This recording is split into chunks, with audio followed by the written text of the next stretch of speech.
Thank you very much for that fine introduction. I now know how pancake feels when it's immersed in sweet maple sugar syrup. Yeah, no, nada ahit some. Ashinella, Nahaida, Ada ahit in there. Ade Shastui, Sazane, Nda Sateske, Sijake, the Neshike no Sini, Dano Son, Yat Ed, the Schneed or Les Square, the Net College or Yegi, Dainos Taki, Ado Benade, Shita Niso Kai, Edo Ano Son, Yat Ed, the Schneed or Les Kodo, teaching, Que. Oltra hol yagi, sato pa na hodil ne, she did no, she was kan, benachi kwe nahaniya today. Good afternoon, ladies and gentlemen. I'd like to say thank you to all those who are here, and also I want to especially thank the Diné College staff personnel who have asked me to be here today. Very important time for Diné College, 50-year anniversary. It was 50 years ago, long before most of you were born. This Navajo, at that time, was called Navajo Community College. Now it's called Diné College. They asked me to give you a history of how this particular educational institution have become a reality.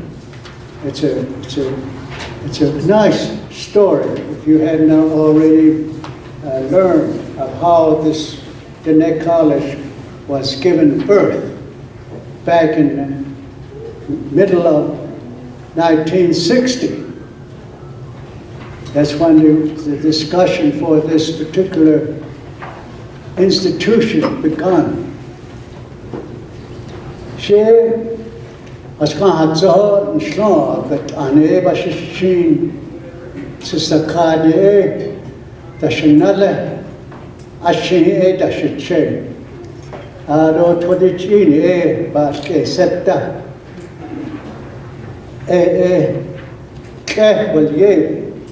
Just better no Senigi. You know what I'm talking about. You know, I was asked to talk about how this institution begun in the early part of Navajo higher educational history. The reason I guess I was asked is that back in 1960s, when Raymond Nakai was chairman of the Navajo Nation, back in those days it was Navajo Nation Council. You chaired the council. You work with them, work out things that need to be done for the people. Well, when he took office, he had some good advisors. And one of those advisors I remember was Bob Russell, an Anglo person married to a Navajo, a real bright young Navajo lady from Round Rock. So Bob Russell, you might say, became a Navajo, very concerned about the issue that was facing the Navajo Nation. And that's how this whole thing started in the 1960s. Bob Russell, Chairman Raymond Nakai, and I was involved only because I was head of Office of Navajo Economic Opportunity, ONEO, and I had access to funds.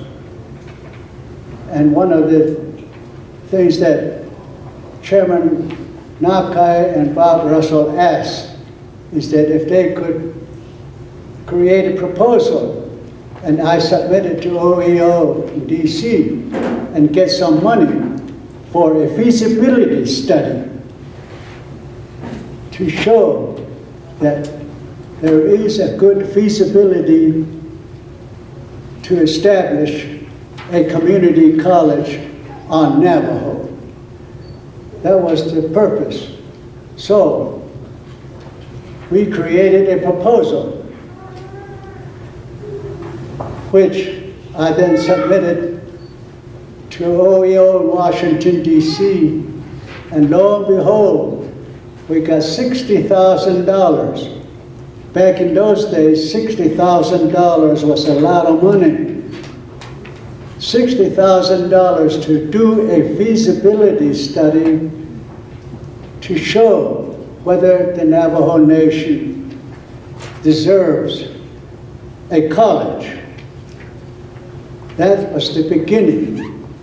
It's a lot of other stories following this, but I was also asked, since we got 2 hours to talk about a lot of things, to also include in my presentation the 150th anniversary of the Treaty of 1868, 150 years ago. A treaty was signed by our ancestors.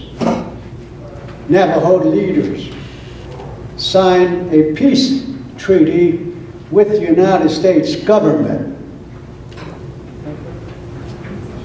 in order for us to be relieved from Fort Sumner, Huelte.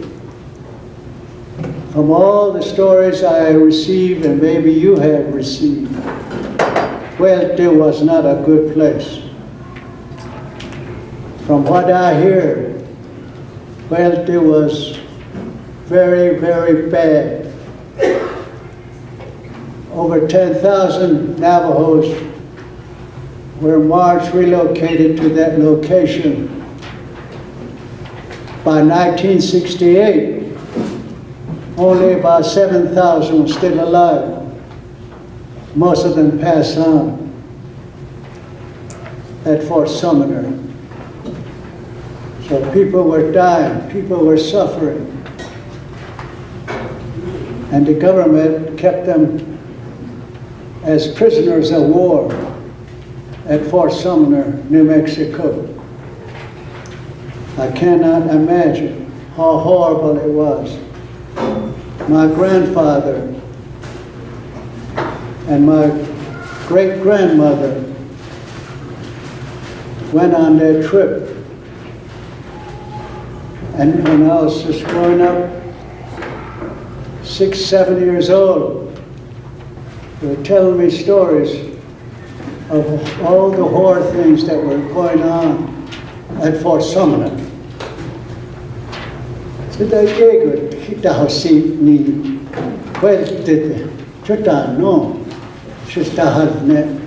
those were the stories in every hogan, how horrible Huelte was.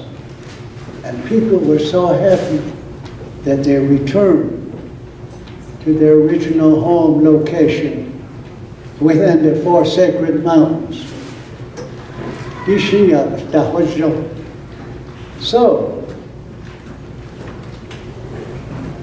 1868 treaty. Our leaders at that time put their thumbprint on that treaty, and also the United States government representative signed that treaty. It went to the United States Congress, where both House of Representatives, United States Senate voted on that treaty. after it was voted, the vote was taken on that treaty for approval. Then it went to the President of the United States. The President of the United States then signed it. It became an official document through which our ancestors made their return to where we now are today. So, what do we gain from that treaty? A lot of people ask that question. Dina so sane, bizaze, ashine la na khayda, bala so hikan des an, ben nashe, ben hikeya bihne khay. Ela dina so sane yeheki, eshe khayta, nihikad what do. At either shay became do nothing. What do we give up in that treaty? And what do we gain by that treaty? Yes, there's a lot of discussion on that. Yes, we lost some things by that treaty. But we also gain some things. I'm sure many of the lawyers that we have different opinion of what we gain and what we may have lost. Kodo, it's ado de, dinat so sano de, it's ado de. Indeed, I think the first thing that comes to my mind that we gain, most important, is that instead of suffering every day at Fort Sumner and our people dying at Fort Sumner, by that treaty, they were free to come home. No more suffering, no more dying on some foreign soil. I think this is one of the most important gains that we have made from that treaty of 1868. It freed our people. Instead of going on from there to Oklahoma, they negotiated with the federal government that they want to come back to where they belong, within the four sacred mountains. Dishiyanda o kamo, benashe na so sanahatil yago, belat so hikantes, na bikahashi kat yikeya hone kato desta no. They didn't get a bus and be brought back, no. They didn't even get a wagon to bring them back. They walked all the way from Fort Sumner to here, some 350 miles. I'm sure it was hard. Probably some of them don't even have good shoes, but they wanted to come back here to the land that was given to them by the holy people. They know that. They know who they are and where they belong. They belong within the four sacred mountains.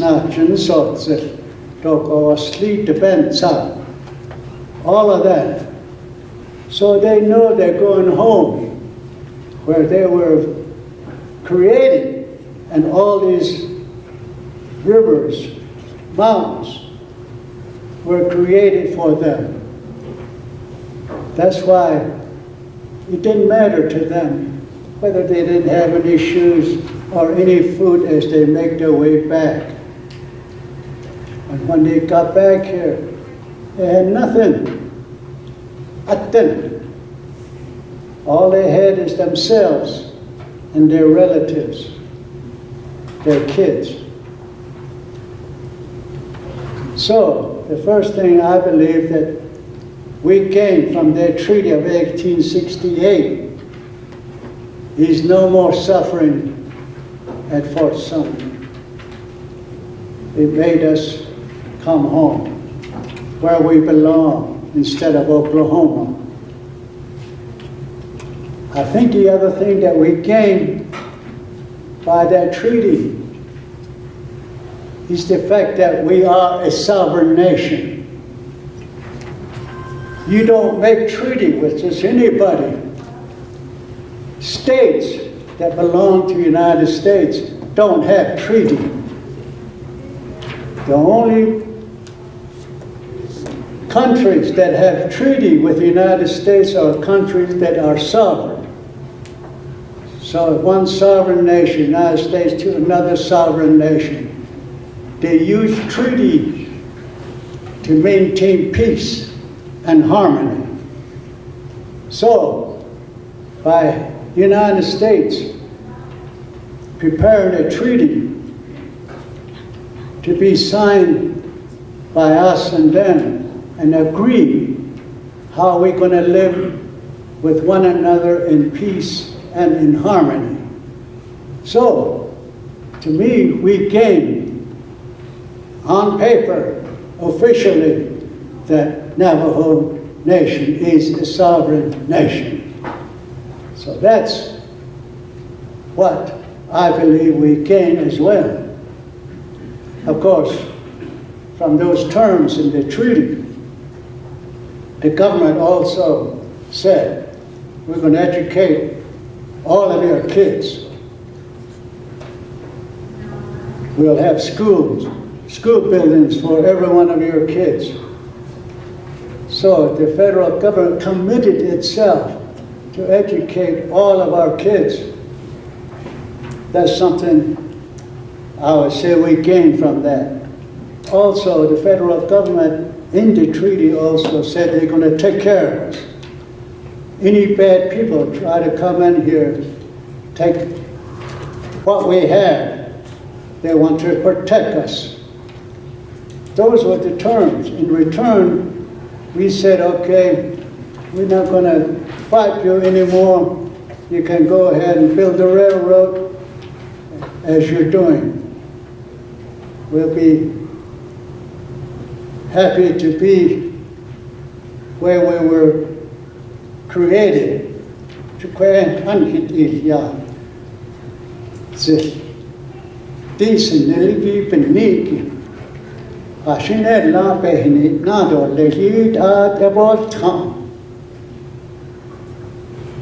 The Creator that put us here didn't leave anything out for us to live a long life on this planet. The mountains, decorated with all kinds of herbs.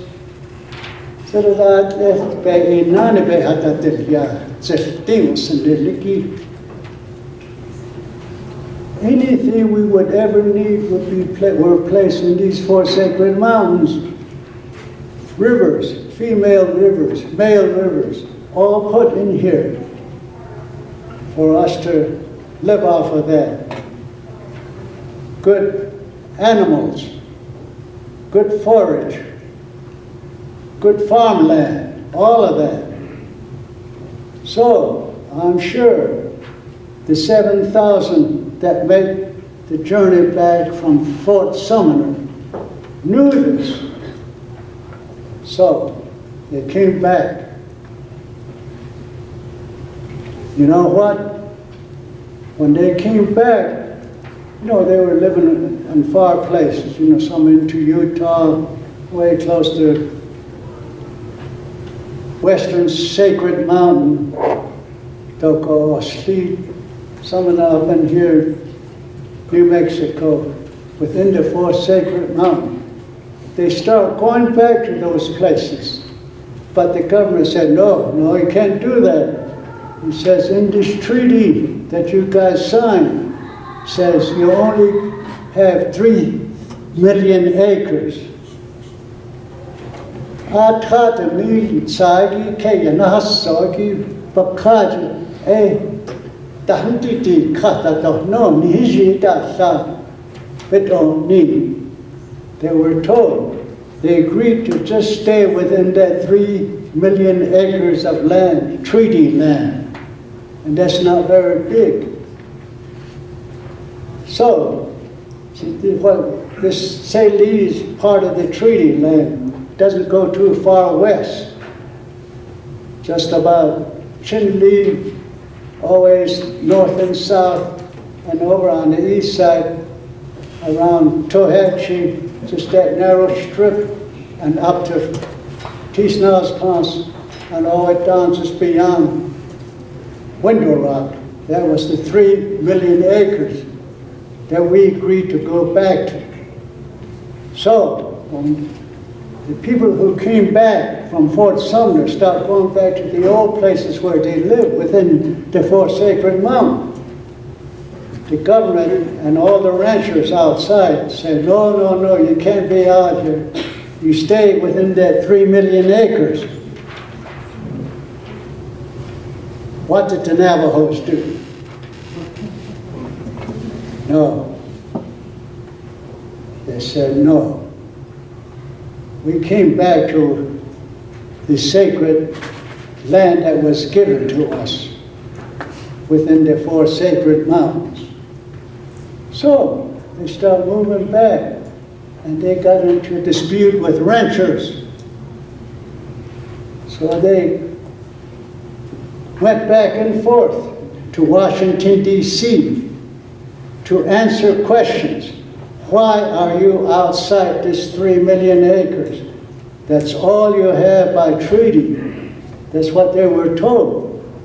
They said, no. We came back to our land within the 4 Sacred Mountains.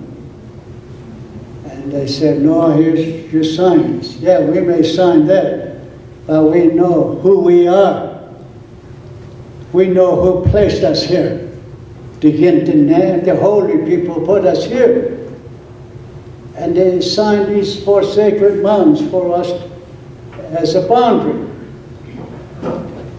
All these mountains contain things that we need to live and propagate. So, they're in Washington, D.C. now. None of them have any kind of degree.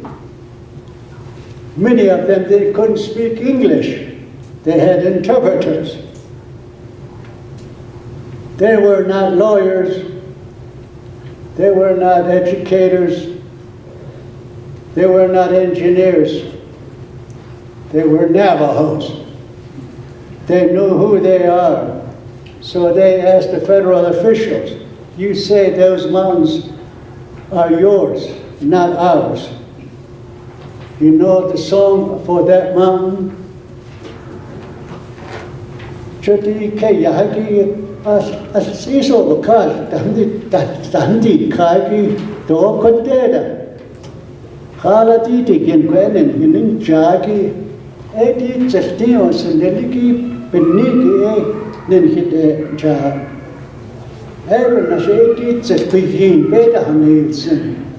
We know the prayers for all of these mountains. We know what each mountain was blessed with for us to live off of. Nikisha, you, BIA director, you, Washington, you know the prayer song for the San Francisco Peaks. You said, this is yours now. You know the songs for these mountains. They said, no. Well, then it's not yours. Ours, we know the songs and prayers. Of course, the government said, oh, we don't know what they're talking about, so why don't you go give them another piece of land? Back and forth from 1868 until 1930. 66 years after the treaty, 1930.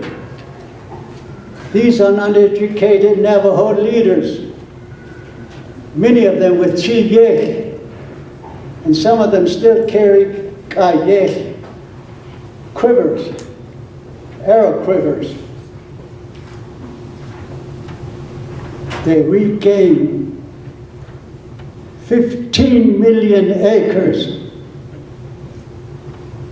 They were signing a treaty just to get back to 3 million acres. At the time they were signing, it didn't matter. All they wanted is to get out of that place back home. And when they got back home, of course they know by their stories, by their creation, that the four sacred mountain is theirs. So they've maintained that position no matter what anybody says. Without a lawyer, without any high school graduates, they were able, in 66 years, regain 15 million acres back toward the sacred mountains. 1934, the present reservation boundary was established. A little bit over 18 million acres. At this juncture, then, most of the areas that we use today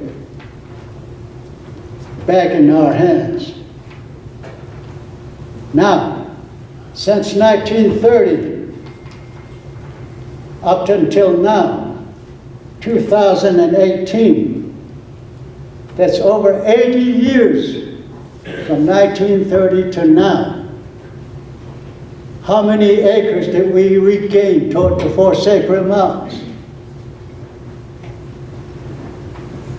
With all the education we have, with all the lawyers that we have, how many acres, how many million acres have we regained? Probably not more than 1 million. Think about that. Do da is tratante, do it ahedan lidante. Ashtaat the mil so biga nas so gi shotta yoste. Lede as tweet. Not anedan no Washington no nanaka ba trahaneko.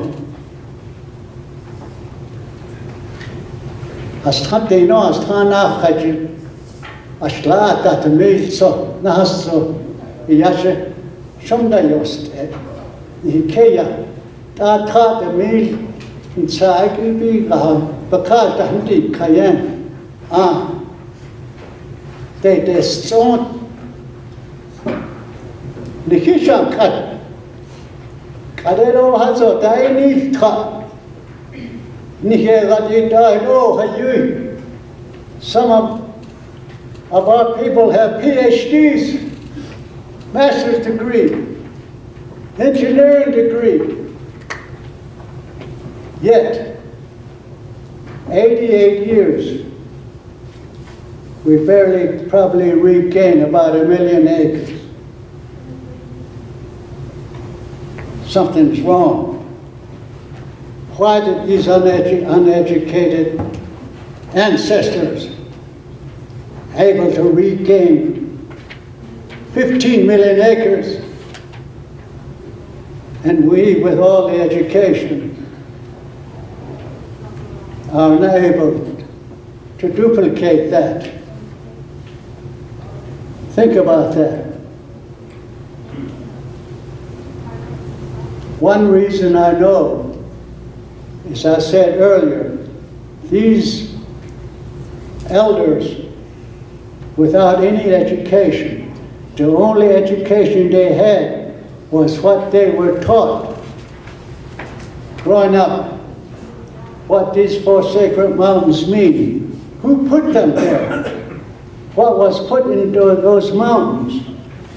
What are the songs that you need to know in order to feel good and receive blessings? They know that.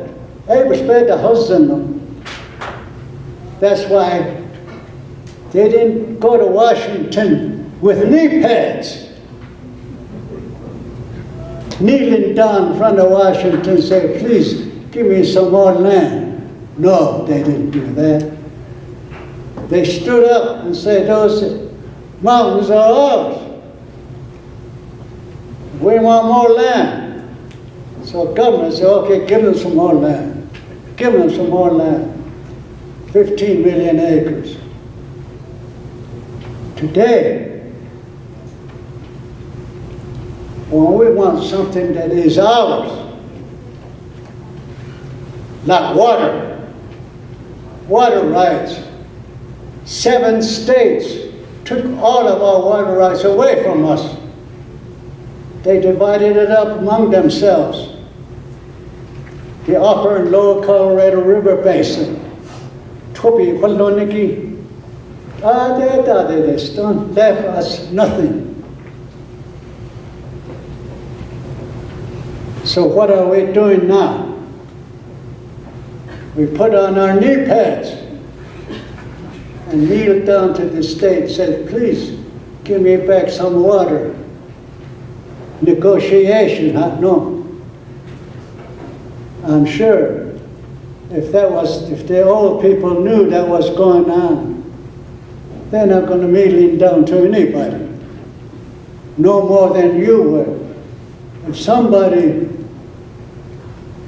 stole your sheep, maybe 15 or 20 head of sheep, stole it from you, and you know where it is, you know who did it. Do you go over there to that guy and kneel down and say, please, give me back my sheep? And the guy says, well, I'll give you one, the best son, and all you can have that, but I keep the rest of it. No, you're not going to stand for that. You say, all of that 15 sheep you stole from me, that's mine. You may keep one of those, but give me back all the rest of it. That's what these old people would have said. But no, our lawyers continue to wear knee pads, kneeling down, begging for things that is absolutely yours. Those are the difference. We need to think about that when we talk about Treaty of 1868, what it means, how we can use that treaty, even though quite a number of things have been stripped from us.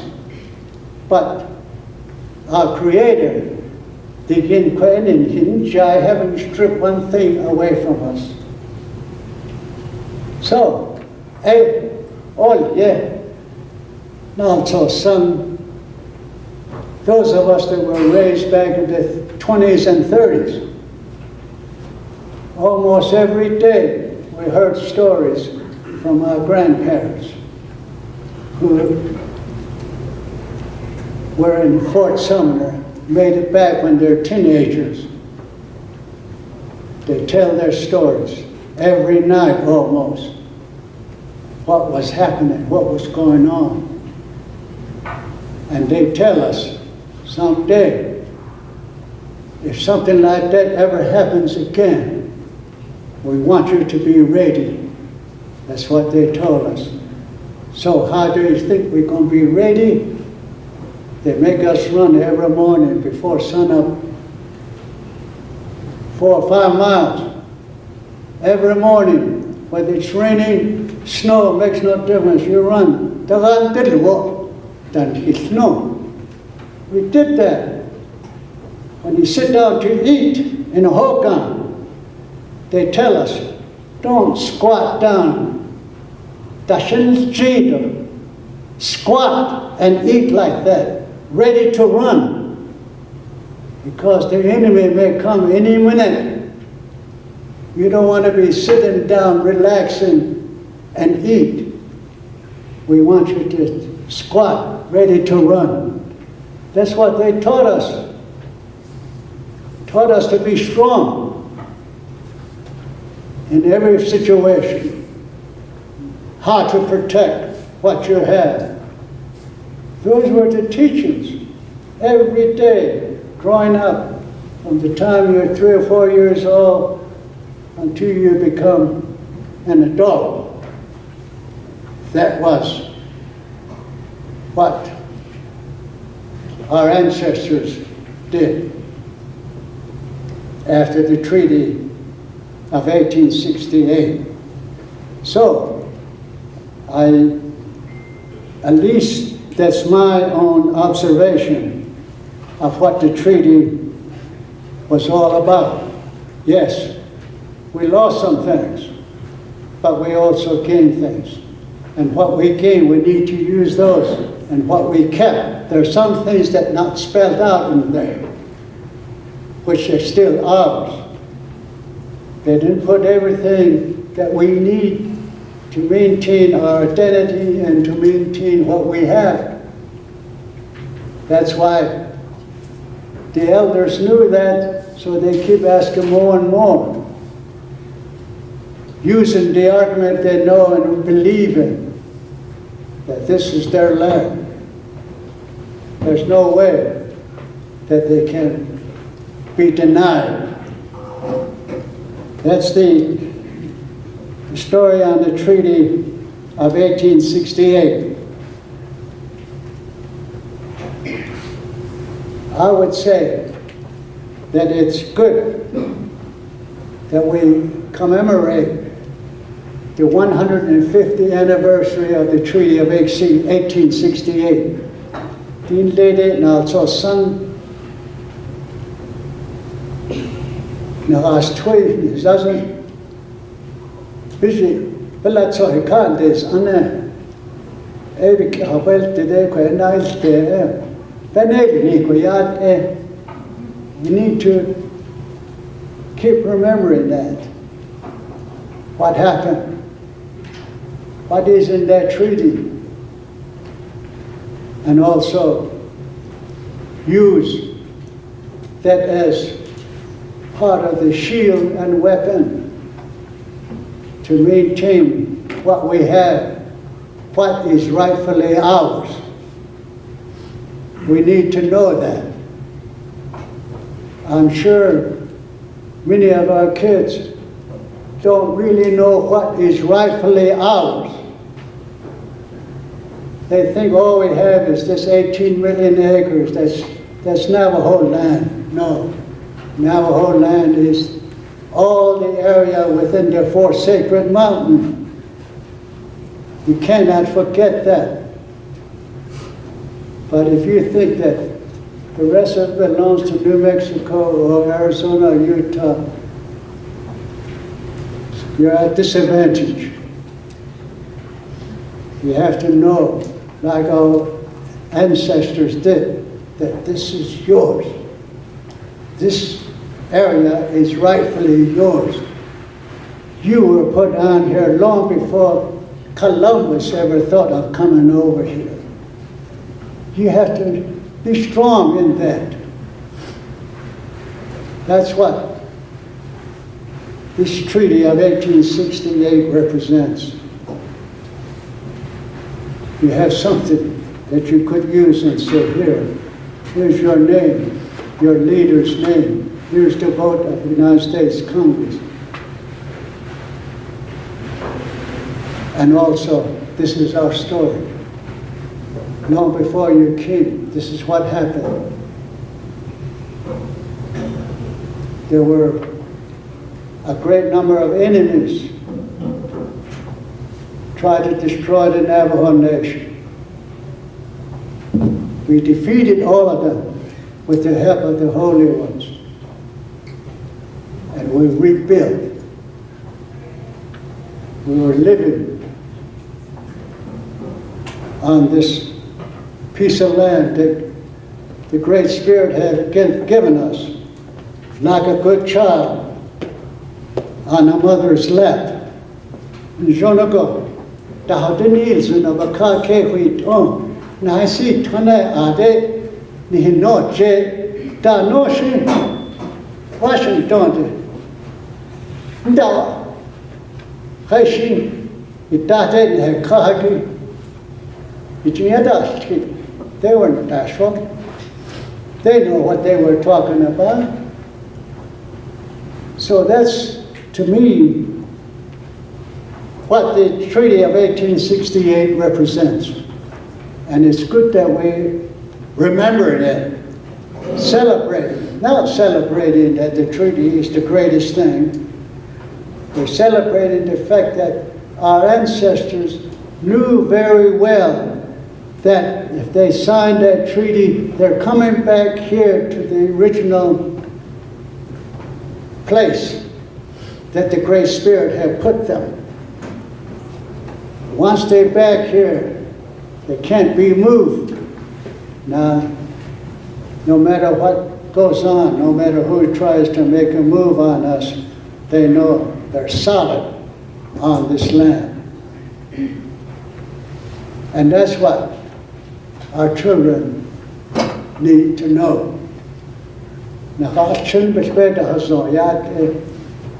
need to know why, because this is their land. As they grow up and get good education, they will also know our origin, why this is a sacred area for Navajo.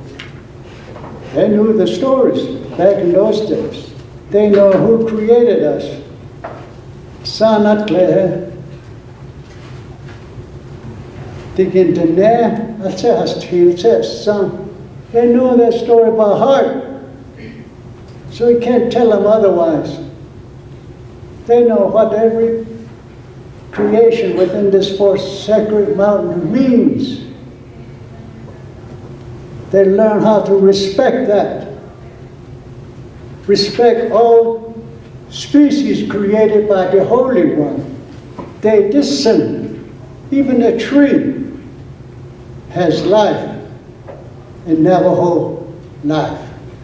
A rock has life. Certainly mountains have life. Everything. So these are all creation by the Holy Ones. All those other things created like birds, eagles, other animals and species, all created just like us. So they respect that. They discern. They not try to get rid of this or that or this. We live with them. Why? Because the Holy One created them for us to live with them, to give them space, recognize them. And some of them we use for our prayers. Some of them, their behavior we use to learn something. So that was it. Still there today, as it was the first time that we became aware.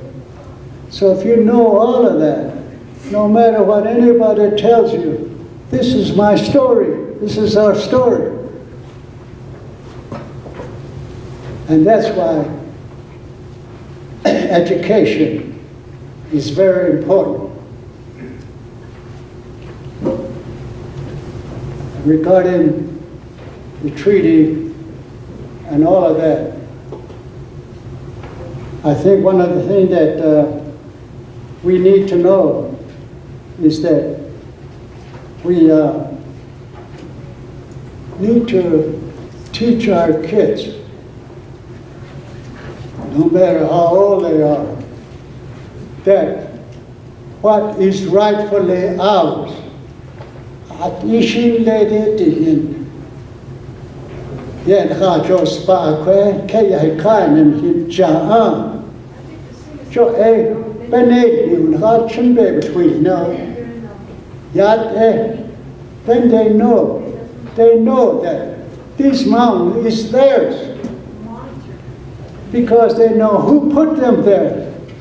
They know the songs that goes with these mountains. They know the prayers.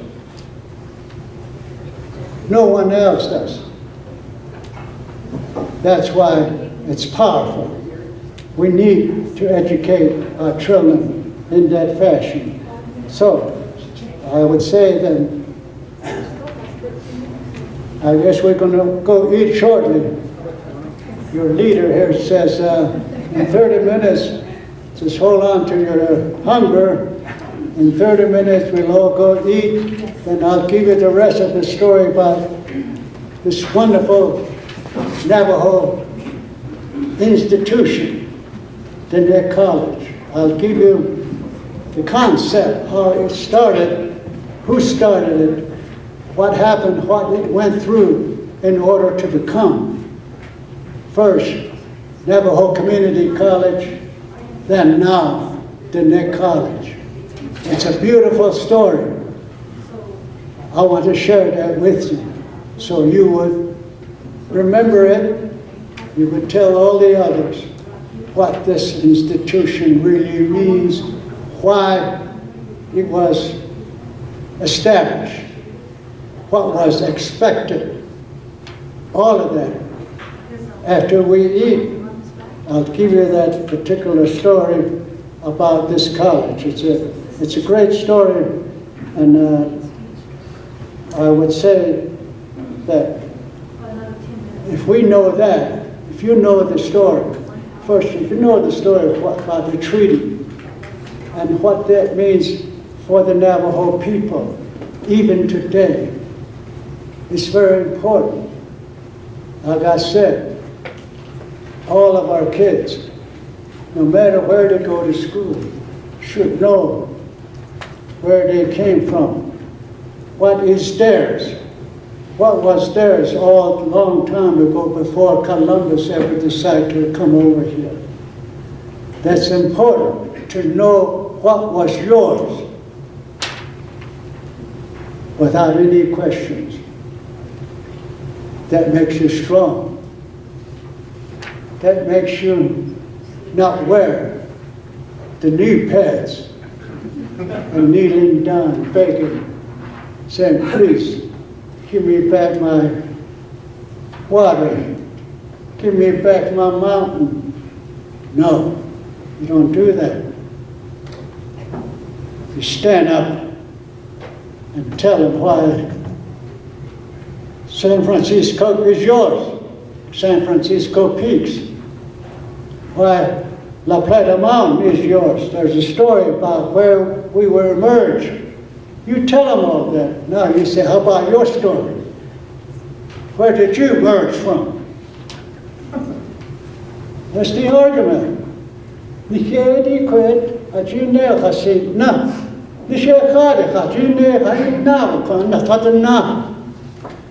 That's the old spirit of the elders.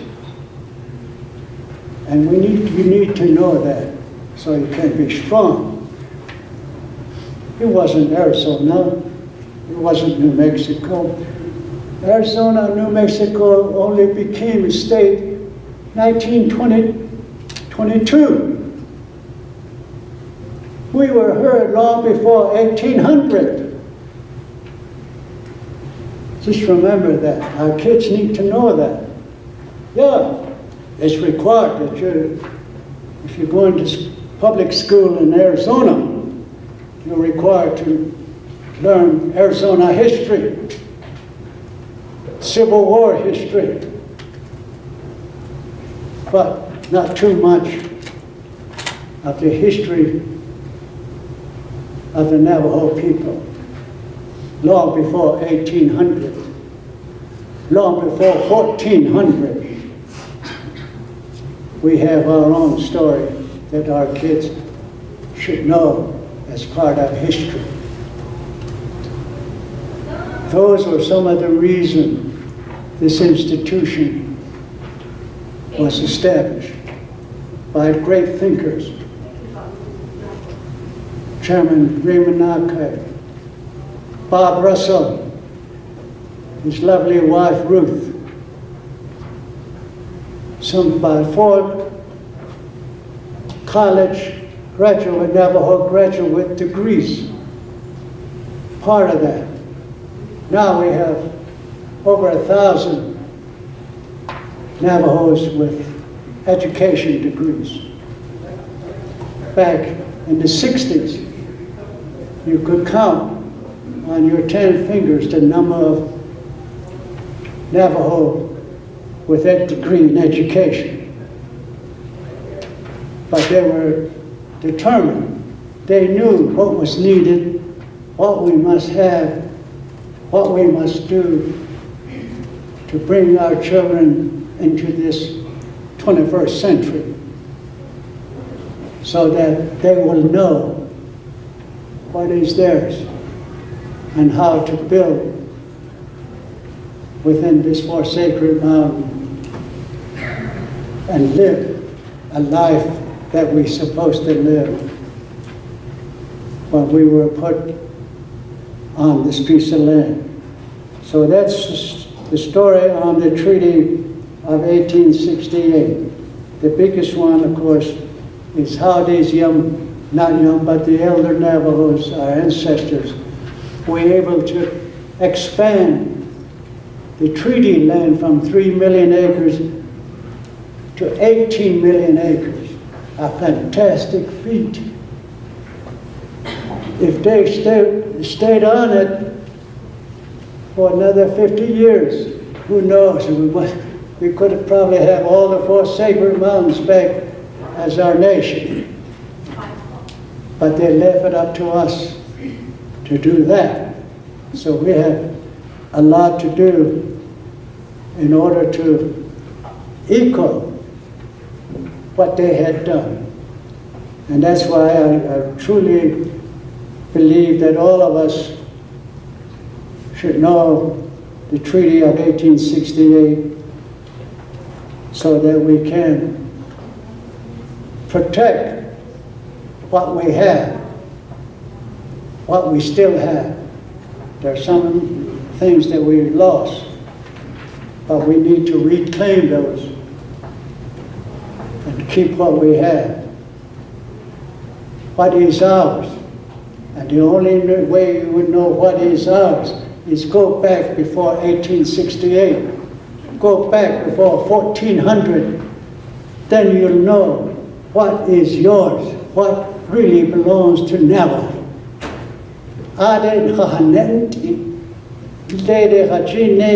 The first world, second world, the third, the fourth world. A great story, your story, Navajo story.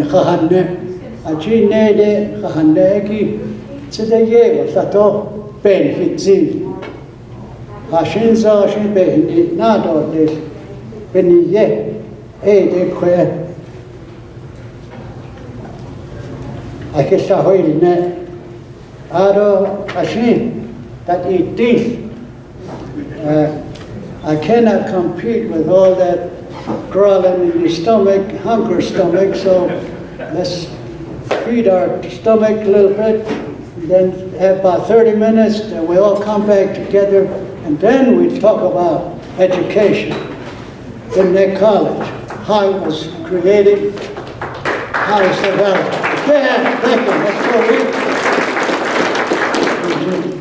I can start reading now. Talk on, please. Today, where ultrasound the next college will yegi to a Nate Pahanenti Bohotest Ade Benaj Niste to Tatil what Peso Pante Ado the Kojetse Hileji Kaya Pahat so because in the decon Kisamiliki Tigito Ashina la Hashin the Ostra cho ekat ko to pe kisna da hoti ne a pe han ni ki an soko.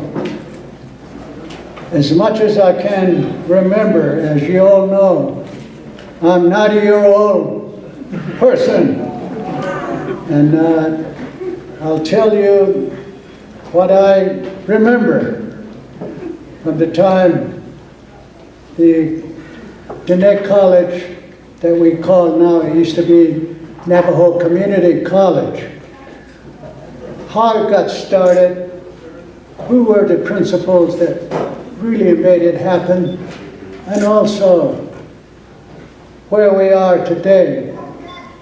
We need to understand that, and we know exactly what the purpose of this Diné College is. I think it's in the original Navajo Nation Council resolution that was passed back in the 60s. The purpose for which this college was created. But before I go on, I wanted to say that what we talked about earlier,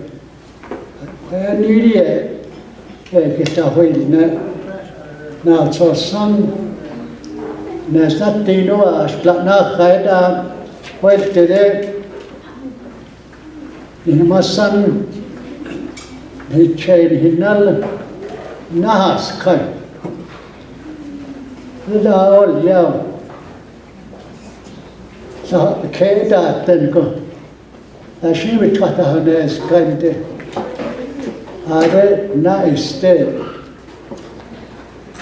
sashi sentado de todas as nas ao zajo citizen Aishideya, Yehata Olno, Ado Detta, Begin Dota Holno. That gave them a lot of hope, a lot of faith that they're going to succeed no matter they have nothing except what clothes they had on. They know that once they get back here in their own land, they're going to prosper. And they did. When I was growing up in the 20s and the 30s, 1920s and 30s, I saw what they had done after they came home with nothing. What I saw was thousands and thousands of head of sheep and goats, thousands head of cattle, hundreds of horses, many acres of farmland. This is what I saw. People were very happy. They didn't need anything else except to maintain the sheep, goats, horses, and cattle that they had and continue to farm, make it larger and larger. This was the scene back in the 20s and 30s. No TV, of course, no electricity. Most of all, there were no jails. No policemen. Didn't need them. There were no laws that tell you what you can do, what cannot be done. The laws that people were living by was the law that was given to them by the holy ones. Behazan, the Gindene, Nevada, La Eve, the Naked had on his son, 20s and 30s and part of 40s. The law that we live by was the law that was given to us by the Holy One, to have respect for everything that the Holy Ones created. That was the way we lived. Beautiful, happy. Of course, back in the 30s, people on the outside were crying. People on the outside were in desperate situation because there was a depression. Many businesses went broke. Many people on the outside had soup line. I told about the now around the whole United States. We didn't have that. We're happy. We got all our sheep there.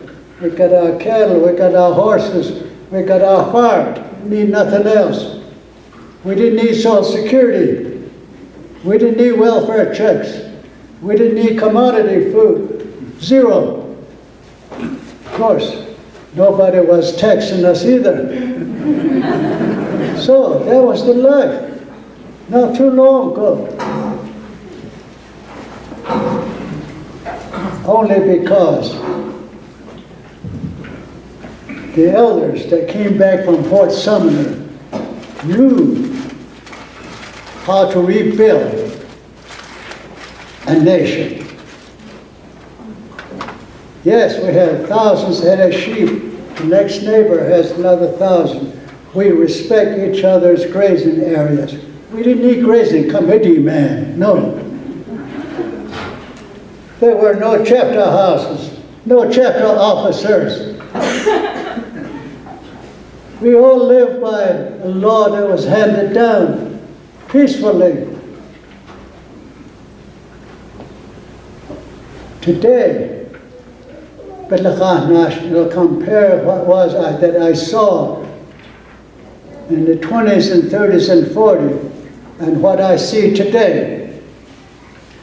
Today, every day you pick up a newspaper, what do you see?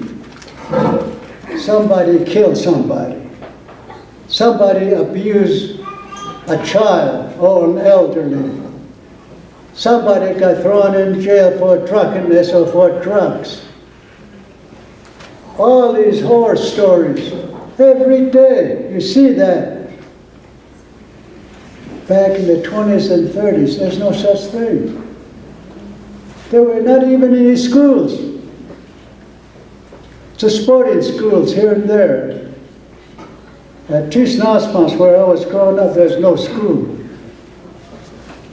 Just people making a living, helping each other.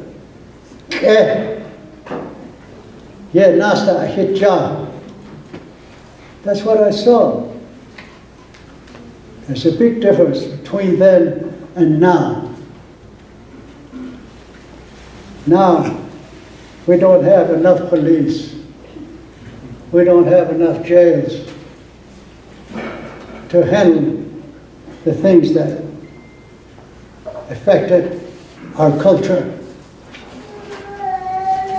So that brings us to education. Education is very important. You who are faculty, leaders of the Neck College, you know much more about the meaning of education. The Neck College will yell. Nihi nahachin satona no tin. Ay nation ado lay the horse Naso Yos Aki Yehinado Lechbeni Yeh. What you teach them here is what they're going to use to make a living in the future. Well, back in 1960s, I came back to the reservation in 1963. I was a project manager for Polaris Missile, working for Howard Hughes in Los Angeles. I came back here to help Chairman Raymond Alkai, who was just elected chairman. So, with that, I got acquainted with a number of people whom Chairman Alkai knew and worked with. One of them, Bob Russell, from Round Rock, married to a beautiful Navajo lady, Ruth Russell. Ruth's parents were traditional, very traditional people. Know a lot of the stories that I'm telling you, maybe more than what I'm telling you. So Ruth was rooted in Navajo culture tremendously. Bob Russell, en Hatanen Lo. After a year or so, OEO, Washington, D.C., created an organization, Office of Economic Opportunity. They put a lot of money into that new department created for poor people, they say. They want poor people to create programs for themselves, things that they believe is what they need in order to survive, in order to grow and be productive citizens.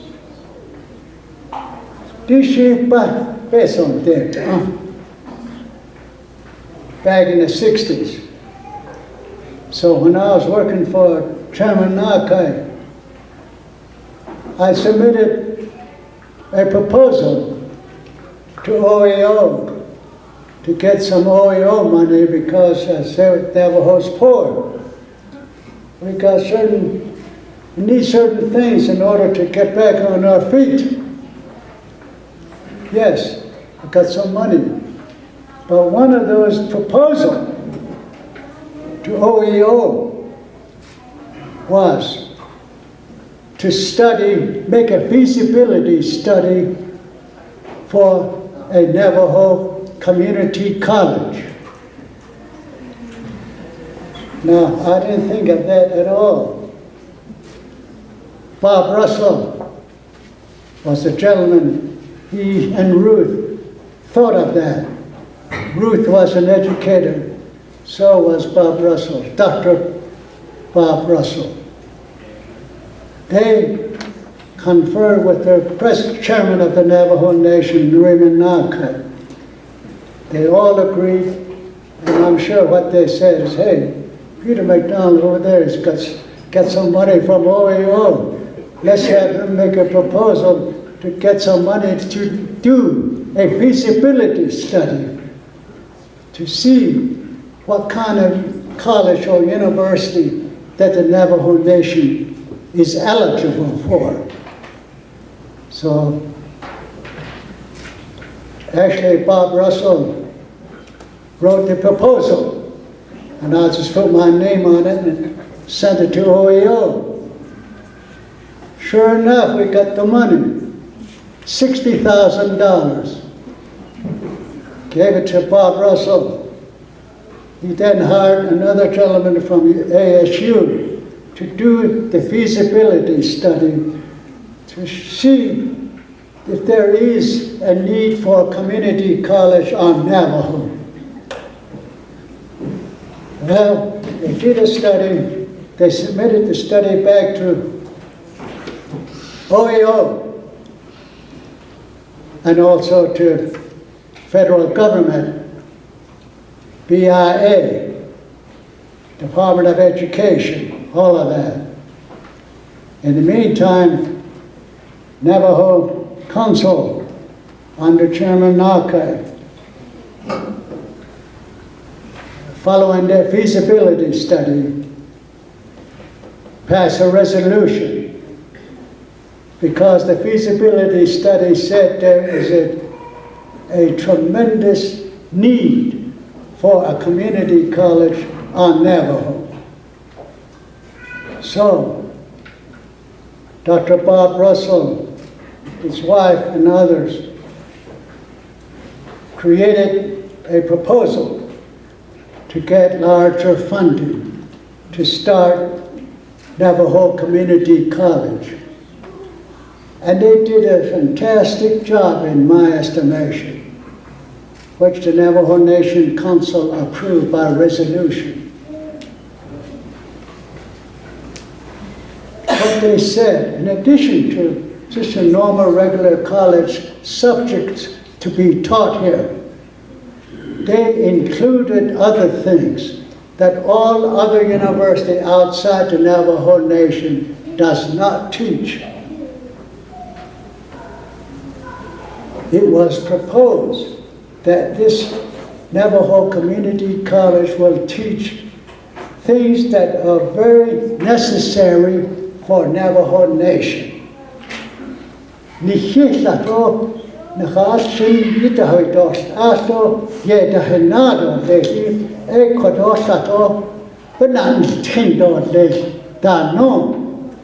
It made a big difference that this Navajo Community College will teach what the Navajo Nation needs, which no other university or college teaches. All those universities outside the reservation teach what the United States need, but not what the Navajo Nation needs. So the idea was to establish this community college to teach our children the knowledge that they need in order to satisfy things that Navajo Nation needs to survive as a nation. Made this Navajo Community College very unique. No other university or college outside the reservation is doing that. So, in the 70s, United States Congress passed a law, Navajo Community College law. In between time, Bob Russell, I really like him because he was so prolific. No matter where things are, he finds where programs are, where monies are. So he developed a proposal to BIA to use that abandoned mini farm school, boarding school, that was closed because BIA decided to go public school and get rid of the boarding schools. So that was empty. So Bob Russell got BIA to loan that campus to Navajo Community College. And he had 2 or 3 very well educated Navajo individuals, leaders, like Ellen Begay, as well as Nat Hatafi, names like Samuel Billison, John Martin. These were the educators in Window Rock with education degrees. So, with the help of Bob Russell as head of the operation, started Navajo Community College and abandoned mini farms BIA school.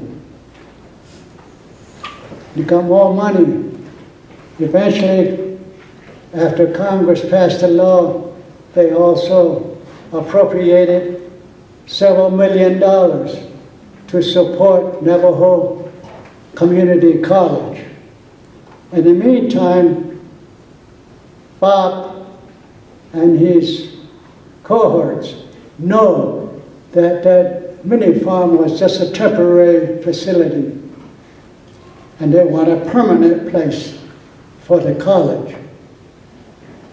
They scouted around,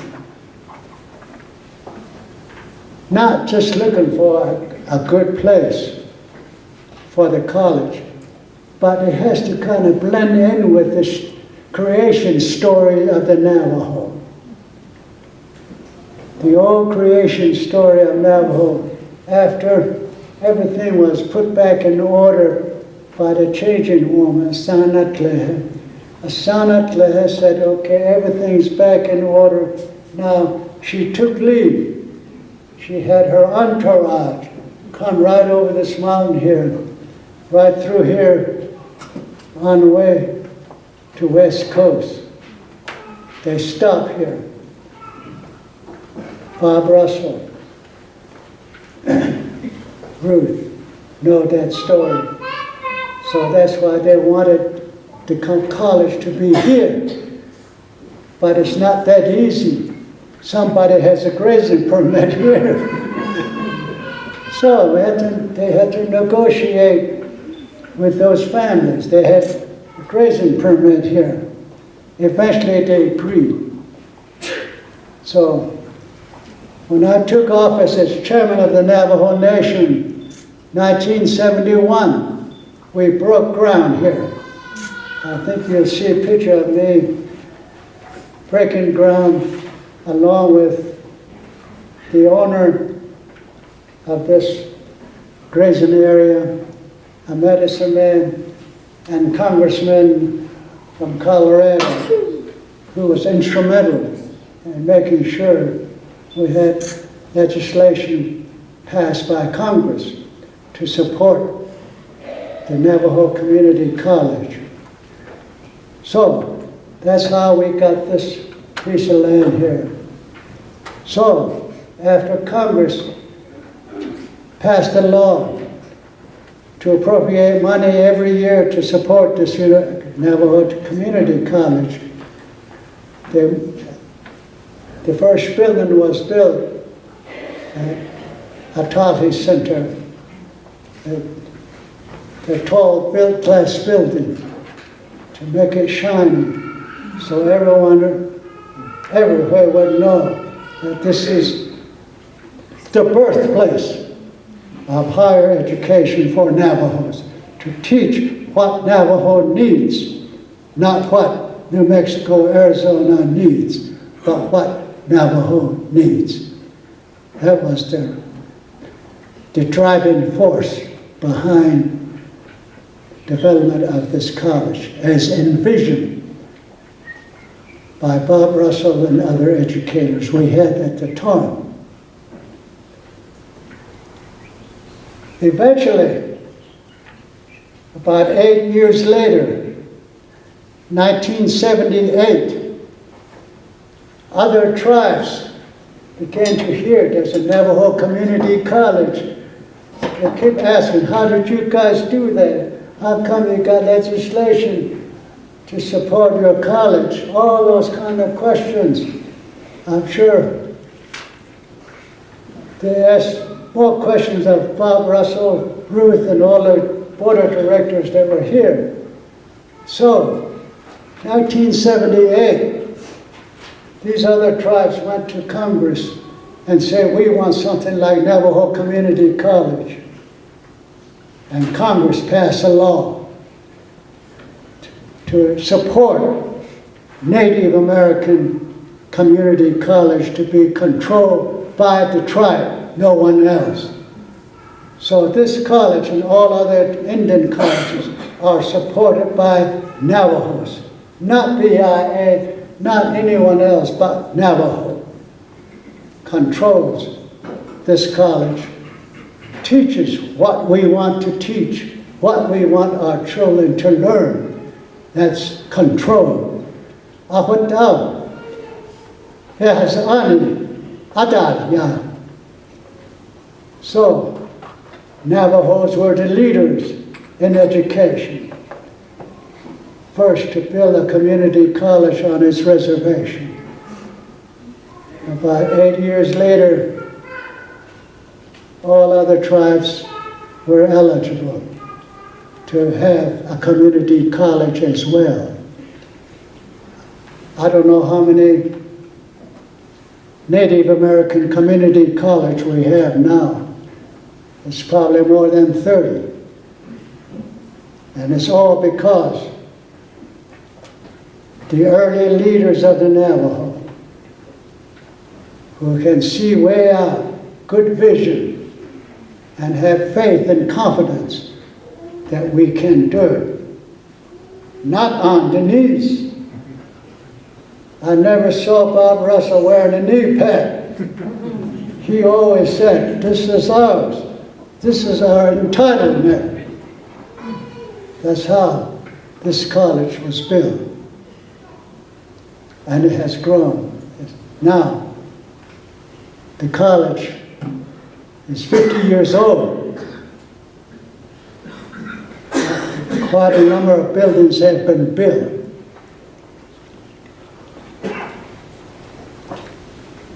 The college also grew this way. Once the news got out, there's a Navajo community college controlled and operated by Navajo. Navajo people across the nation said, we want that school too. So almost every agency had Navajo Community College branch out there, which is good. But it's expensive to grow and support all those junior colleges agencies. What was needed is to make this a 4-year college so we could give bachelor's degrees, master's degree, PhD degrees in all the fields that the nation needs. Now, if you just want to get an engineering degree or whatever, you go to the college. You get those degrees. I did. I went to University of Oklahoma, got an electrical engineering degree. But this university, this college here, was designed to teach things that Navajo needs, like language, the culture, all of that. You see, when you get the next college, Aliyah, because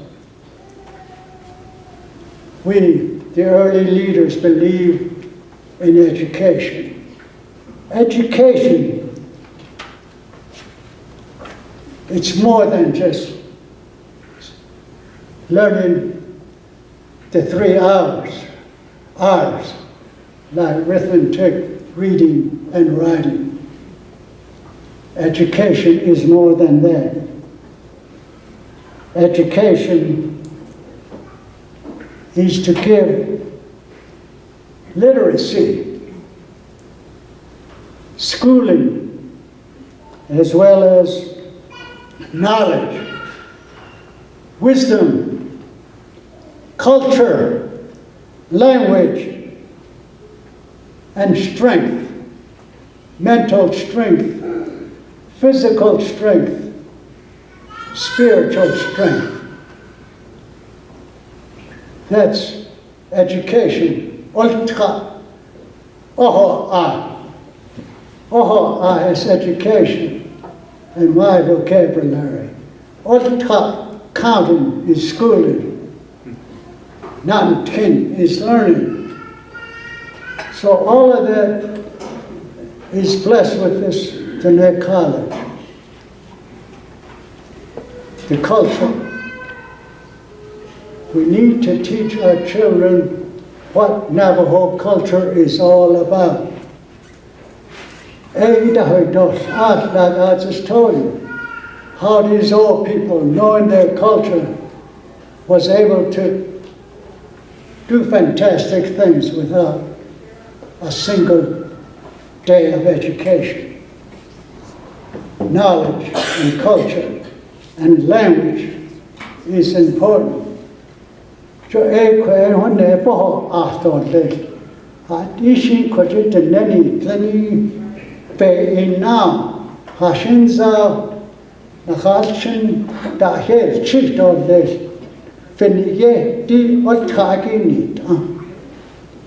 if you graduate from this college, you should know a great deal about what the Navajo culture is all about, including language. That's what the intent was in the beginning. And I think that's still the intent, because I see your curriculum very, very good. I like it, you're doing a good job. But there's a crisis here in education. Not here, I mean on the Navajo. What crisis is there that I'm talking about? Every year within the past 5 years, we have graduated at least 5,000 Navajo kids from high school. 5,000. Graduate from Navajo schools, high school. Out of their 5,500 that graduated this year, last month, only 1,500 will go on to higher education. Only 1,500 going on to get a junior college degree or university degree or trade school. How about the other 4,000? Nowhere. They're just staying at home with high school diploma. Boys and girls. 5,000 of them. That means only 25% of the high school graduates go on to higher education. 75% don't go no further than high school education. Something is terribly wrong. What happens? Those who don't go on to college, where do they go? They stay at home. They got no skills, no job. So what do? They live off their parents. You, every one of you know that.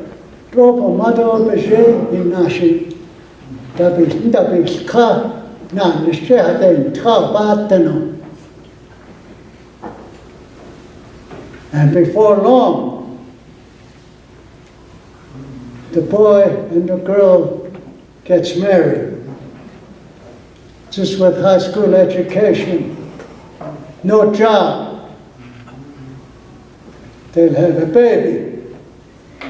Now, they're married, they have a baby, and no way to support that baby because there's no job. They can't get work on or off reservation because all they have is high school diploma. So what do? They live with their grandmother and grandpa and share some of the commodity food that grandparents get. 5,000 every year. Last year was 5,000. This year, another 5,000. Out of that, only 1,500 go on. 4,000 last year, 4,000 today. This year, 4,000 next year. You add those up in just 3 years, you got 12,000 high school graduates with no job, no skills.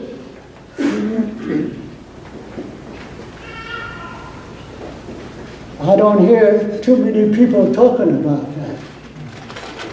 They think everything's hunky-dory. Being without a job, having a little baby, no way to support that baby is not hunky-dory. It's not your fault. You here at the Net College, you're doing a super job with those you receive to go on to college. But there's something missing. Why? 75% of high school graduates don't go on. Navajo high school graduates. 4 years from now, 16,000 would be here with this high school education, no skills. Several babies, no way to support it. This is a crisis in education. Like I said, it's not your fault. You're doing a super job. What's happening? Education is, to me, two-level. There's a home education. When a child is born, education starts. Who does the educating?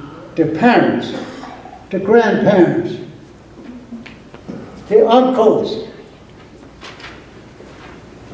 community leaders.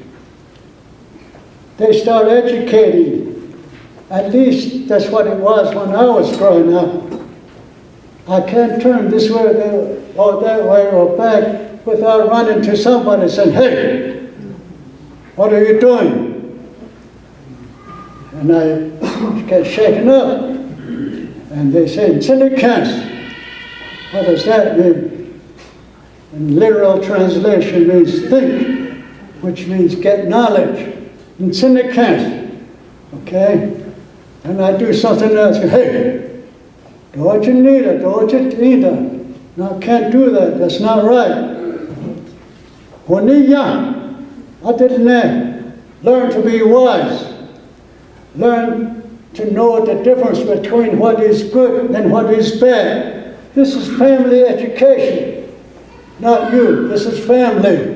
Down at the 2 or 3-year-old level, 6-year-old, teaching this. The teachers are the parents, grandparents, uncles, aunts, community leaders, and then kin. They also say, "Hey,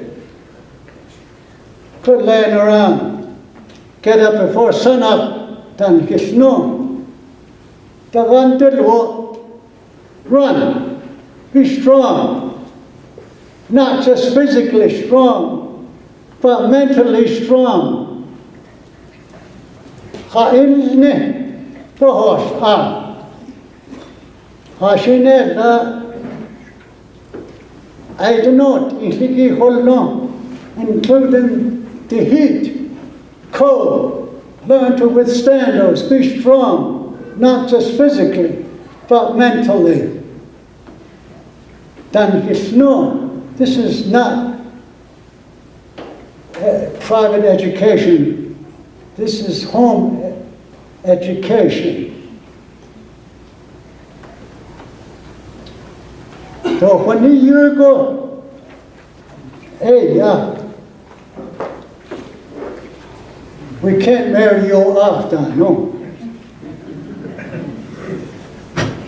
Back in those days, there was no such thing as dating with another girl. Yes, escort dance, you could dance with a girl, but that's it. So, how do they handle that? Your parents, your uncles, they look around for you. They see a family that has a good, large flock of sheep or cattle, and they appear to be somewhat wealthy. And they see a couple of girls in their family, and they make sure that they are not related to you. So they go over there and make a proposal to their family saying, we have a son or a grandson or a nephew. He's a good man, a good boy. He knows how to chop wood. He knows how to butcher. He knows how to cut ears for the sheep. Knows how to shear. Knows how to build a hogan. That's what they tell them. We'd like one of your girls to marry our son. Well, their family are not going to jump on that. They start asking and inquiring, other family. Do you notice what that boy they're trying to marry us into? Did you see him herding sheep? Did you see him chop wood? All of that goes on. In the meantime, that girl at their family is not just an ordinary girl, not just because she's pretty, but they want that girl. Why? Because they learned that she knows how to weave, she knows how to grind corn, she knows how to make all kinds of food. A good girl, working girl. That's how marriage were arranged. So, when I was growing up, going to school, I come home in summertime, and my grandfather said, let's go get some wood. So he'll put harness on the horses.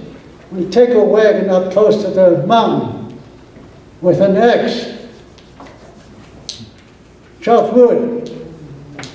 One day, I decided I'm going to just rest.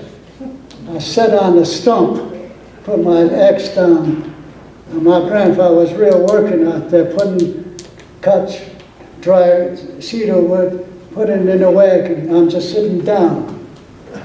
Then he comes over to me. He says, what are you doing? Just sitting there. Oh, I said, well, I was too tired. And he sat down by me. This is my grandfather. Passed me on the back and said, you're tired, huh? You haven't done very much. I don't know why you're tired. He also said, you need to work. Then I thought I was smart, okay? 10 years old. And I said to my grandfather, Grandpa, I'm going to school. I don't need to chop wood. I don't need to learn how to build a hogan because I'm going to school. Passed me on the back and said, that's good, grandson. But think of the future, he said. Suppose you drop out to school. You didn't finish. What are you going to do? You can come home. When you come home, you miss out on chopping wood. You miss out on how to handle sheep and horses, how the world going to marry you off? So like a smart kid, I said, I'm not going to get married. He laughed and said, you know what, grandson, I said that too. But I got married. So, I went back to work. He told me, sharpen your axe and keep on working. And sure enough, I dropped out of school at sixth grade. I know a few words in English, how to write it. I forgot most of the things that I was supposed to know as a traditional Navajo. My grandpa going like this. What did I tell you? So he says, in order for us to marry you off, you got to know something. So I'm going to teach you to be a medicine man. My grandpa was a medicine man. One of the ceremony that he knows very well, Georgia, the beauty way. So I agreed, not because I want to get married, but only because I want to keep on learning something. So that's a long story. But here we are talking about education. Be strong. There's three words that I used to hear all the time. In Tsaile think, that means get knowledge. The other word,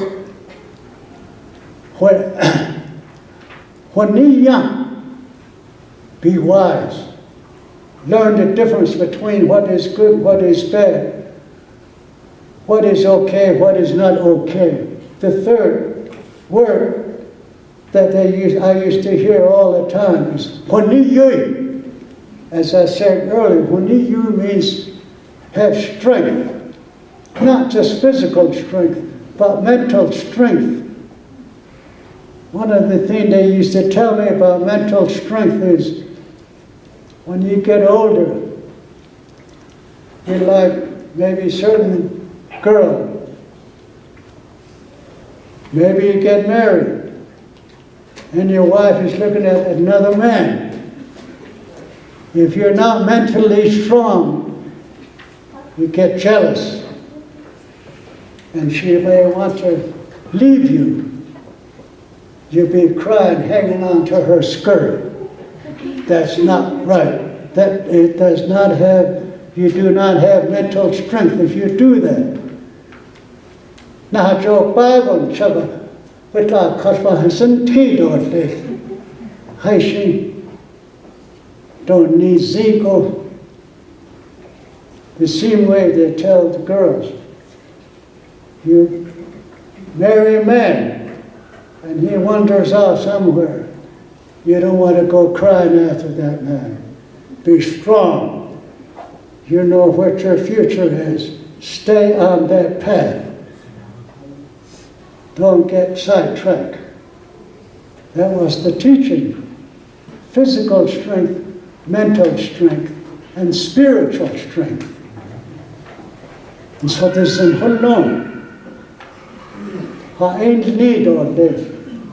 Those were the teaching at the whole level by the parents, grandparents, uncles, communities. That's gone now. Very few. I put on lady training via the whole even nation. Hashinet na the hayudo the hunyam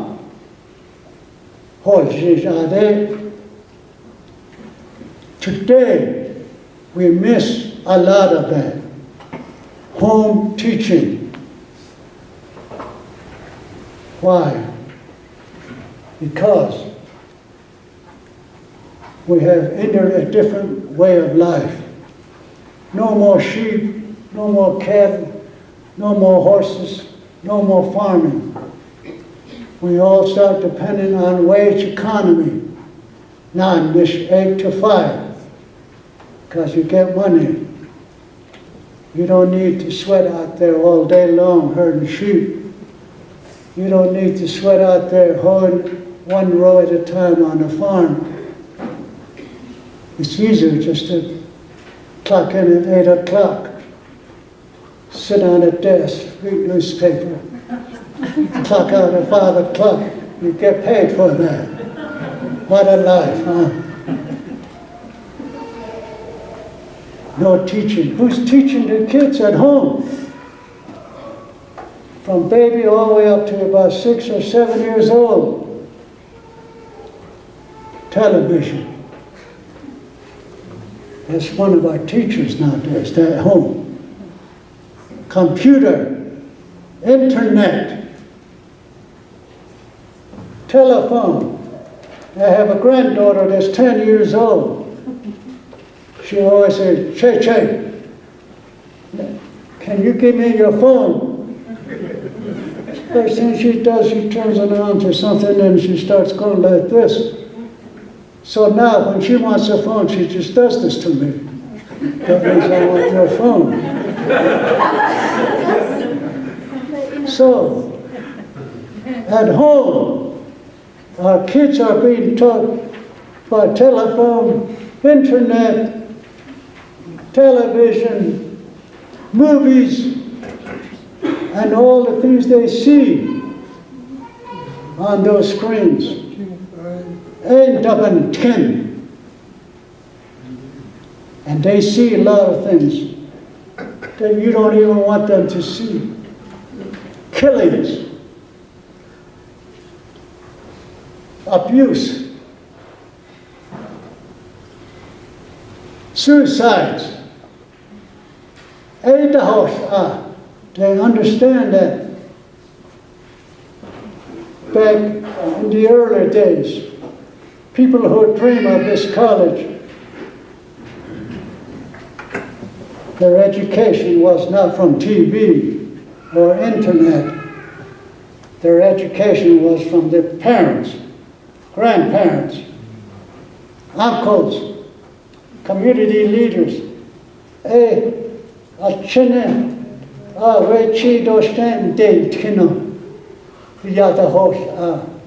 So when they get to be 12 years old, they're pretty much schooled on how to make a life for themselves into the future. We need that. We need to reestablish that. Home front, home teaching. I recognize it's difficult now because some places both the father and the mother are working because they don't have any sheep, they don't have any cattle, they don't have any farm. The only way to support themselves is go to work. They go to work early in the morning, they come late in the evening tired. They have to cook to feed the kids. And the kids ask all kinds of questions. No, I'll turn TV on. You look at that. We need, I think one of the responsibilities that all of us have today is to reestablish that teaching at the home front. If the home front teaching does a good job, you couple that with what you're doing here, which is a super job. These two together, just imagine, we'll have more than just 25% to go on to college, to make a better life for themselves. They'll know that in order to make a good life, in order to have a good home, a good car, they need the education that the world needs now. That's the part that I'm talking about now, is we need to reestablish that home teaching that belongs to the parents, grandparents, uncles, community leaders.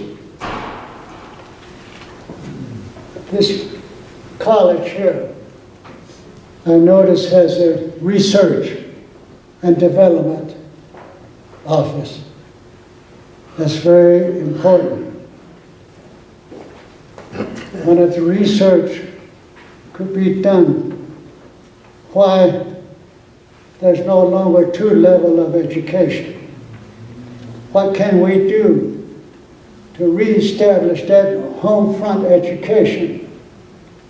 If you couple that home front education with the education you are providing, just think how powerful that's going to be.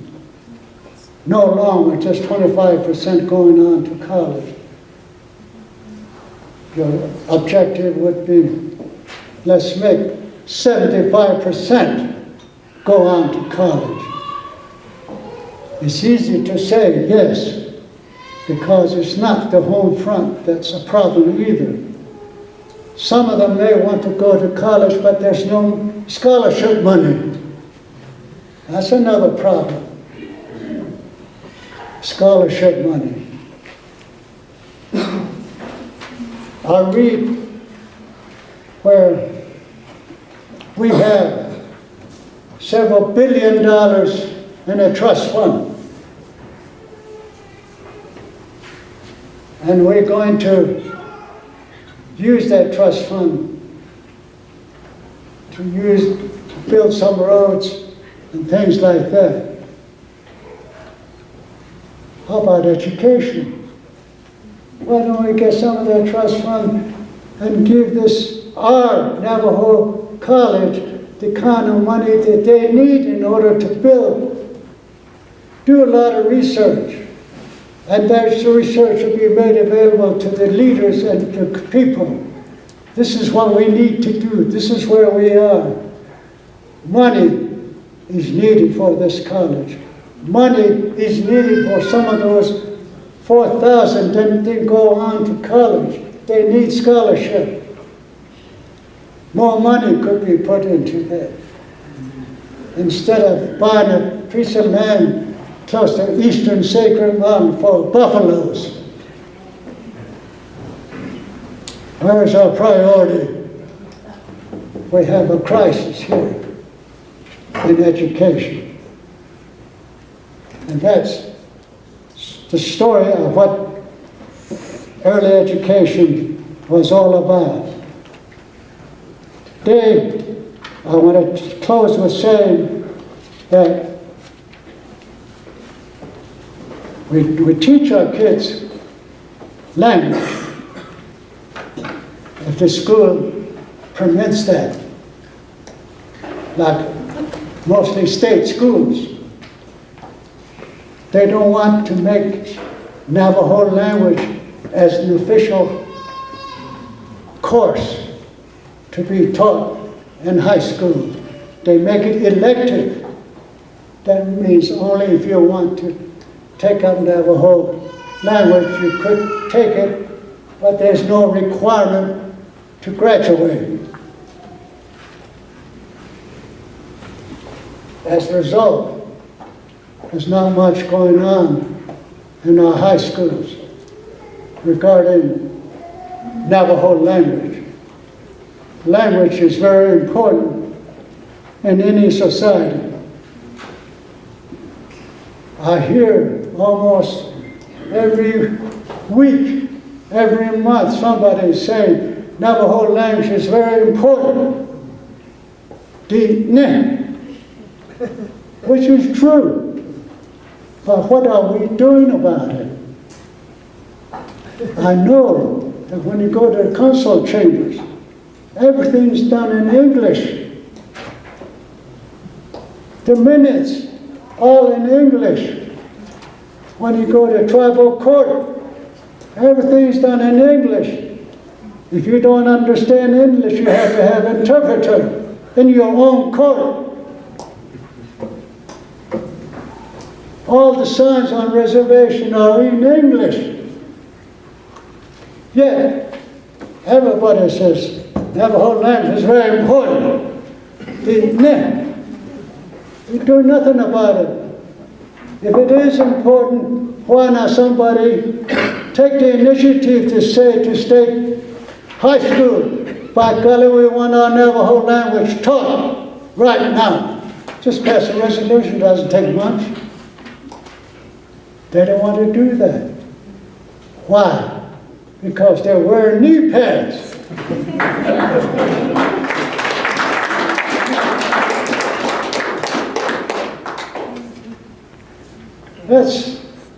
They're the leaders, they're our leaders. They could do that. Yes, there are things that might happen, but you stand strong. You can overcome all of that eventually. Every high school will teach Navajo as a requirement for graduation. So, I want to say that we are at a point where we really need to do something here. Look at the issues that we're facing every day. Like I said earlier, it makes me happy to see our kids growing up in schools. They come up to a microphone, they say, "She ya, haska hatsoha nishlom, but ane vashishin, sasakane ta shanadle, and ta ashihi e ta shiche." I like that, it's beautiful. But what do they think they're saying? They're just saying their clan relationship. That's all they think that means. But yay is more than that. But yay is more than just clan relationship. It's something that we live by. Among other things, means love. Means caring. You are unselfish. Ayo nil ye, ayo nit ako. When we say sometimes I hear from leaders in the window, right? I think that to me means solidarity.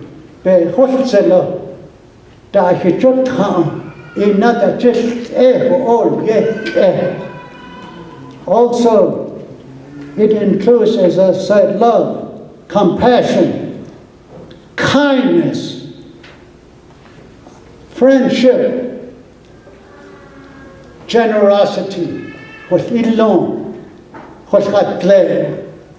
peacefulness. That's do we practice that? When we all talk, leaders, everybody say, There's not a day that goes by somebody is talking bad about somebody.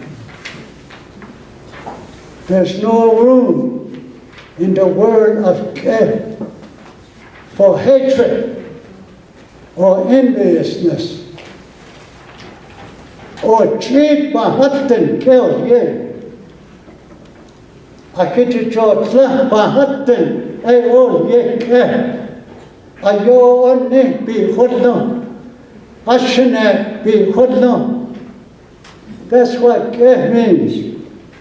So, if we really want to practice which is being used, let's include everything that includes. Arat o he needs, arat o khandai needs, and arat o kheta needs, and ayon nebe thani tlom. The same thing. The last word I'm going to tell you.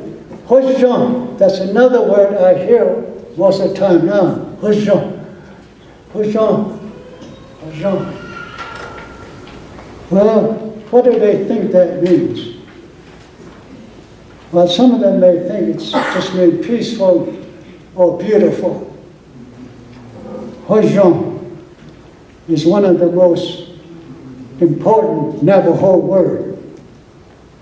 Hujjon will ye do et o antishin jonogo chenes o or yeda. Hujjon means peace. Hujyeto jina or ye hujjon. Balance against sahakans. E or ye hujjon. Yes. Alain jonugo jenes on. E to or ye hujjon. Harmony. Jonugo kes khan sadat se kans another just there. E or ye hujjon. A good life. That's why in every song, in every prayer in Navajo, what does that mean?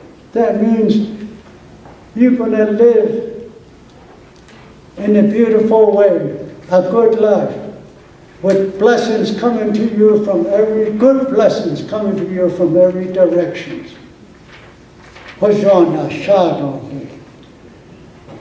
That's what it means. This college,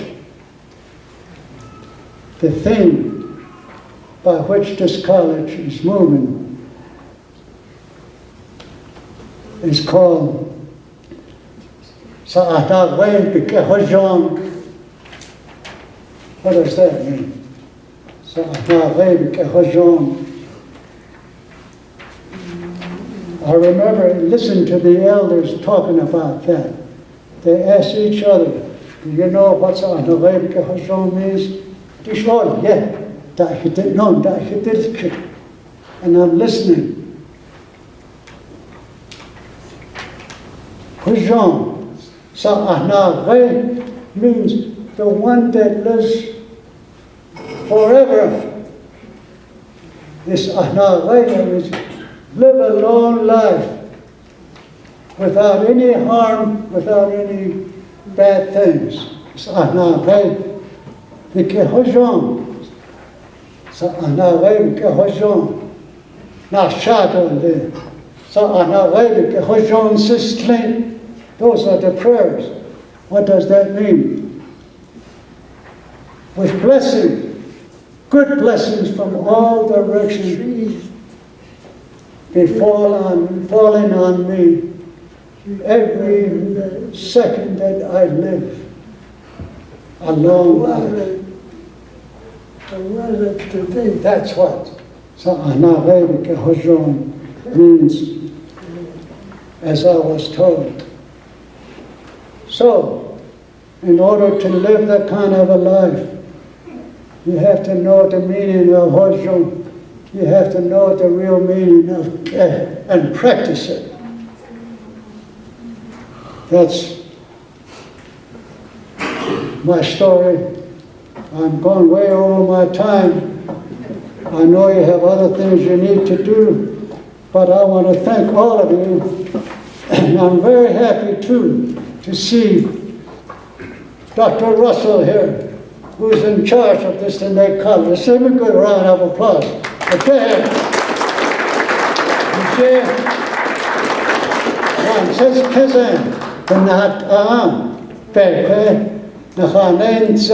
You have returned after being way out there and watch what's going on, and now you have come back to the birthplace of what your father had dreamed about, what your mother had dreamed about, and what the leaders of the 60s and 70s all dreamed about. You have tremendous responsibility. Before I leave, I also want to introduce some people here. We have over here with us Fleming Biquet, and it is name, Fleming Biquet. He's the oldest living Navajo code talker, 97 years old. He survived the Battle of Tarawa, one of the worst battles in the Pacific. He survived that. Then he survived another invasion in Saipan. He survived that. The third invasion, Tinian, the island of Tinian. That's why he got shot up real bad. Wounded, they flew him back to the state to put him back together. After the war, he came home to Chinle, where his wife lived. He's actually from over the mountain near Red Rock, not Red Mesa. He's the first Navajo to build a shopping center at Chinle. Give him a good round of applause. He has been instrumental in part of this development here, as well as schools within the Chinle agency. So they gave Bash, and he still is interested. He's sitting here listening to all of us. So thank you very much. Yes. And also here with me is my daughter, Hope MacDonald Longtree. Stand up, are you? She wants to help overcome the crisis that we're facing today as president of the Navajo Nation. Here, although we have Mr. and Mrs. Goldtooth, a big name from Western Navajo. One of the leaders of the past back in the early 1900s.